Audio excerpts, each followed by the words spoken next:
Welcome back. Uber says it's making safety a top concern following the release of new information about the fatal Phoenix crash that took place in March of this year. Gerri Willis with all the details now. Gerri, good morning. Yeah, that's right, Maria. Making safety a top concern. In the wake of a collision that killed a pedestrian in March, Uber retaining a top former U.S. transportation safety official to advise it. Christopher Hart, a former chair of the National Transportation Safety Board. This coming as the company conducts a wide-ranging review of its self-driving vehicles.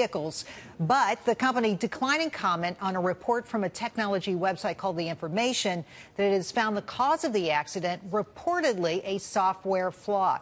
Now, that software decides how a self-driving car should react to objects it detects. The report said the car's sensors worked appropriately, detecting the pedestrian, but then the software decided that the car didn't need to react right away. Uber cited the NTSB's ongoing investigation and deciding not to comment on the report.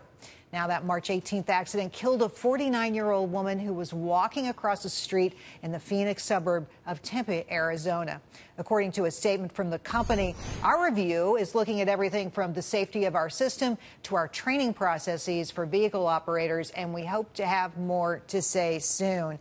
The top-to-bottom review is the way the company's describing this. And what's so interesting is that the sensors detected the pedestrian. The software said it's not important. Don't listen.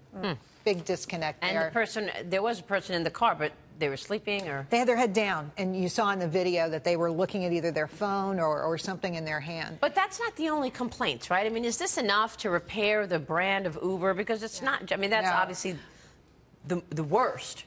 But there are other things. Lots of problems with this company, particularly the CEO, who had all kinds of issues with people who worked for him. On it goes. And bringing in somebody from the NTSB, probably a good decision at this point, but there's so much more to be done to bring this company back. So you're talking about the previous CEO, yes. Travis Kalanick, the founder, Gerri Khosrowshahi. It was brought in to clean it up. But again, I think that the mess within was a lot worse than people expected. It's just continued to mushroom in terms of its problem. There's a lot of eagerness when it comes to self-driving vehicles because of the ease and because of what it can bring to people. But in the military and in the Navy, you know, flying F-18s, I saw the use of technology that allows airplanes to land themselves on aircraft carriers. And the more you get technology, the more, one of the things I found as a single-seat pilot is that you get heads down in the cockpit, and that leads sort of to what you were talking about. What happened here is people trust technology more, and then they get more heads down in the cockpit, and there just really isn't a replacement yet for the human brain and being able to make those decisions and make those assessments. Well, this person who was behind the wheel during this accident, though, is a convicted felon, and they knew that they were testing this technology, so there was no excuse, right? Wasn't the individual a felon? But the point the point I'm making is just as you look at this type of technology, it's going to take some time before it ever gets to a point where it's really safe to be able to do this kind of work. One more point I just want to add in here. This guy coming in from the NTSB, he has been quoted as saying that self-driving cars won't be perfect. No, they won't. Just like people aren't perfect, right? But the tech's going to take some time. Right. Also got a lot of competition out there now. Lyft, right. Everybody's doing it. Yeah.